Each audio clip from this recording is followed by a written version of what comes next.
നമസ്കാരം. മലയാളി വാർത്തയിലേക്ക് സ്വാഗതം. രാജ്യത്തെ രണ്ട് പ്രധാന തുറമുഖങ്ങളായ കൊച്ചിയും വിഴിഞ്ഞവും വീണ്ടും വാർത്തകളിലേക്ക് എത്തുന്നു.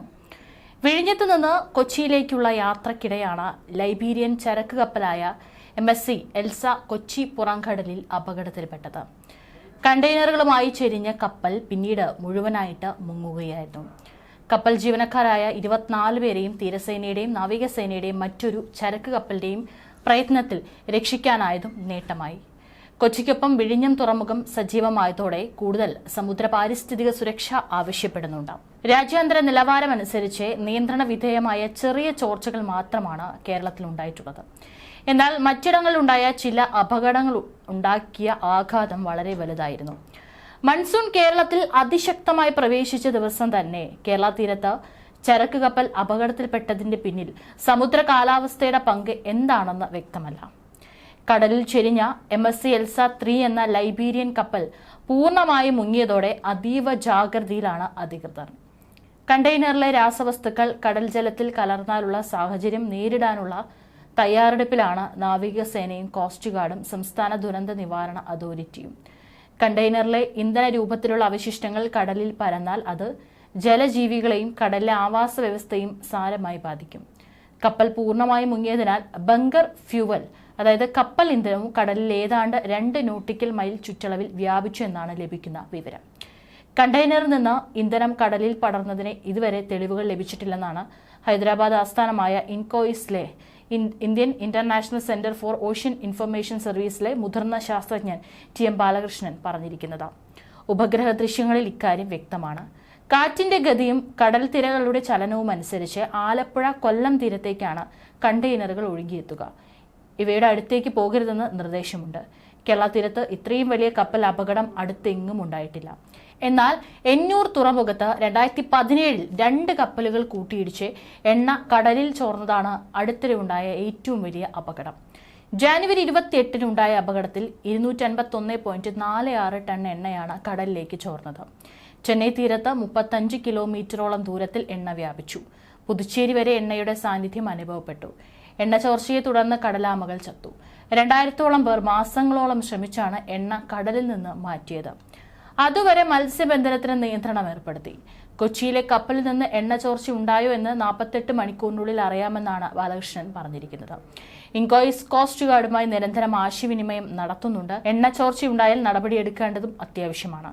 കേരള തീരത്ത് നിന്ന് അഖിലയായ അറബിക്കടലിലാണ് സംഭവം. കപ്പലിൽ നിന്ന് അപകടകരമായ വസ്തുക്കൾ അടങ്ങിയ കാർഗോ കടലിൽ വീണതായി ആണ് അറിയിപ്പ് ആദ്യം ലഭിക്കുന്നത്. ഈ കാർഗോ തീരത്തടിഞ്ഞാൽ പൊതുജനം തുടരുതെന്നും നിർദ്ദേശം നൽകിയിട്ടുണ്ടായിരുന്നു. ദുരന്ത നിവാരണ അതോറിറ്റിയാണ് പ്രത്യേക മുന്നറിയിപ്പ് പുറപ്പെടുവിച്ചത്. 6 മുതൽ 8 വരെ കണ്ടെയ്നറുകൾ വരെയാണ് കടലിൽ ഒഴുകി നടക്കുന്നത്. മധ്യ കേരളം മുതൽ വടക്കൻ കേരളം വരെയാണ് ഇവ എത്താൻ സാധ്യതയുള്ളത്. ഇവ കണ്ടാൽ ഉടൻ 112 എന്ന നമ്പറിൽ വിവരം അറിയിക്കാനാണ് നിർദ്ദേശം. ഈ കാർഗോകൾ തീരത്തടിഞ്ഞാൽ ഉടൻ പോലീസിനെയോ അധികൃതരെയോ വിവരം അറിയിക്കാൻ നിർദ്ദേശമുണ്ട്. കടൽ തീരത്ത് എണ്ണപ്പാട ഉണ്ടാകാൻ സാധ്യതയുണ്ട്. കണ്ടെയ്നറുകൾ ഒഴുകി നടക്കുന്നത് സംബന്ധിച്ച് കോസ്റ്റ് ഗാർഡാണ് സംസ്ഥാന ദുരന്ത നിവാരണ വിഭാഗത്തിന് ആദ്യം ഇൻഫർമേഷൻ കൈമാറിയത്. കണ്ടെയ്നറുകൾ എന്താണ് എന്നതിൽ കോസ്റ്റ് ഗാർഡ് വ്യക്തത നൽകിയിട്ടില്ല. ഇവ തീരത്തെത്തിയാൽ സ്വീകരിക്കേണ്ട നടപടികൾ സംബന്ധിച്ച് സർക്കാർ തലത്തിൽ കൂടിയാലോചനകൾ തുടങ്ങി. കടലിൽ കണ്ടെയ്നറുകൾ കണ്ടെത്തിയ ഭാഗത്തേക്ക് കോസ്റ്റ് ഗാർഡ് തിരിച്ചിട്ടുണ്ട്. തീരദേശ പോലീസിനും മലിനീകരണ നിയന്ത്രണ ബോർഡിനും വിവരം കൈമാറിയിട്ടുണ്ട്. ഇവ തീരത്തടിഞ്ഞാൽ പൊതുജനം ഇതിനടുത്തേക്ക് പോകാൻ പാടില്ലെന്നാണ് അറിയിപ്പ്.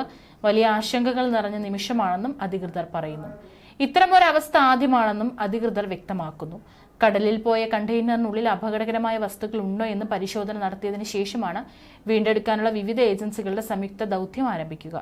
ഇവ കരയിലേക്ക് ഒഴുകിയെത്താനുള്ള സാധ്യത മുന്നിൽ കണ്ട് തീരത്തുള്ളവർക്ക് ജാഗ്രതാ നിർദ്ദേശം നൽകിയിട്ടുണ്ട്. കപ്പൽ ഇപ്പോൾ മുങ്ങിക്കൊണ്ടിരിക്കുകയാണ്. എന്നാൽ കപ്പൽ മുങ്ങി നഷ്ടപ്പെടുന്നത് കാരണം ഉണ്ടാകുന്ന നഷ്ടത്തേക്കാൾ ഭീകരമാണ് ഇതുണ്ടാക്കുന്ന പരിസ്ഥിതി നാശം. ഇന്ധനം കടലിൽ കലർന്ന എണ്ണപ്പാട വ്യാപിക്കുന്നത് സാഹചര്യം ഒഴിവാക്കാൻ ആധുനിക ഉപകരണങ്ങളും വിദഗ്ധരുടെ സഹായവും ആവശ്യമായി വേണ്ടിവരും. വെള്ളത്തിൽ പൊങ്ങിക്കിടക്കുന്ന തടകളിട്ട് മറ്റു ഭാഗങ്ങളിലേക്ക് വ്യാപനം തടയുകയും തുടർന്ന് എണ്ണ വലിച്ചെടുക്കുന്ന വസ്തുക്കൾ ഉപയോഗിക്കുകയുമാണ് പൊതുവെ ചെയ്യുന്ന രീതി. തീരസേനയ്ക്ക് ഇതുമായി ബന്ധപ്പെട്ട പ്രവർത്തനങ്ങൾക്ക് മേൽനോട്ടം വഹിക്കാനുള്ള പരിശീലനം ലഭിച്ചിട്ടുണ്ട്. കപ്പൽ ചാലിലെ ഈ ഭാഗം അപകട മേഖലയായി പ്രഖ്യാപിക്കേണ്ടതുണ്ട്. അതേസമയം കപ്പൽ നീക്കം ചെയ്യാനും ഉയർത്താനും മറ്റു സാൽവേജിംഗ് കമ്പനികളുണ്ട്. ദൗത്യം വിജയിച്ചാൽ മാത്രം ഇവർക്ക് പ്രതിഫലം നൽകിയാൽ മതി. ആ പ്രതിഫലം കനത്ത തുകയാകും. എൽസ 3 പഴഞ്ചൻ കപ്പലായതിനാൽ ലാഭകരമാകില്ല. അതുകൊണ്ട് തന്നെ ഈ സാധ്യത കുറവാണ്. ജർമ്മൻ കമ്പനിയായ എർഷിഫാർട്ട് പോളണ്ടിലെ ഷിപ്പ്യാർഡിൽ നിർമ്മിച്ച 1997 നീറ്റിലിറക്കിയ ചരക്ക് കപ്പലായിരുന്നു ജാൻ റിച്ചാണ് 9 പേരുമാറ്റങ്ങൾക്ക് ശേഷം MSC എൽസ 3 എന്ന കണ്ടെയ്നർ കപ്പലായത്.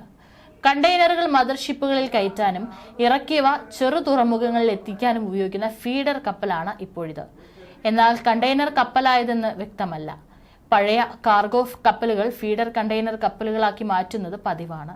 അതിന്റെ പോരായ്മകൾ കപ്പലുകൾക്കുമുണ്ടാകും. MSC കമ്പനിയുടെ തന്നെ നിരവധി കപ്പലുകൾ ഇങ്ങനെ രൂപമാറ്റം വരുത്തിയവയാണ്.